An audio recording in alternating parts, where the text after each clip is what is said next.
Like, for instance, like an argument of ours used to be a lot like, is sex before marriage a sin? Right? That used to be a big argument, right? Just off the principle of like, my argument would be, yeah, it's in the scriptures, is what it says. Boom, boom, boom. This is the historical context, all that stuff. Her argument used to be like, well, I don't think God really cares about that. You know what I'm saying? And I would refine that. Love to okay, give my own perspective. I think that sex before marriage is only a sin if you feel like God is telling you not to have sex before marriage. Like I think I still stand on that. Sin is, it's individual. It's what you. That's why you have a personal relationship with God. So if God is telling you that you need to refrain from sex before marriage, and you're like, I'm not doing that, then I think that that's sin, because you're directly like going against what God has been telling you to do, which we all do. God tells us to do stuff all the time. We be like, I don't really feel like doing that. You know what I mean? Or we're like, I don't know if that's God. Like, so I think that universally is sex before marriage a sin? No. I think it's individual.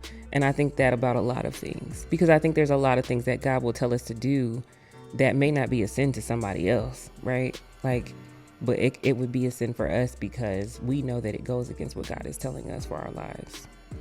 and so that's where we differ. That's where we differ. Same thing with homosexuality. Yeah, that's where we differ. And it's okay. Like, we can have a difference of opinion. I don't think it's going to make or break our relationship or our life. You know what I'm saying? But I do think, sorry, I was just going to say, like, I do remember encountering somebody who was in a relationship with somebody of a different religion, and they loved them, their family loved them, like they had a great relationship. The only issue was that they did not have the same religion, and they were like conflicted about that.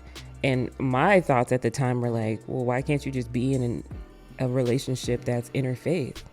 And they were just like, I don't think I can do it. And so they ended up ending that relationship. And so if you do feel like you need to be in a relationship with somebody who has the same beliefs as you, I think that that's your prerogative and that's your life.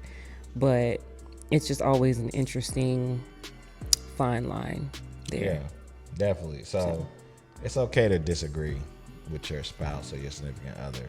You know what I'm saying? Yeah. But if you feel like in your spirit that this isn't right, you got to lean to that. Yeah. You need to follow what your spirit is telling you to do. Yeah. Be obedient.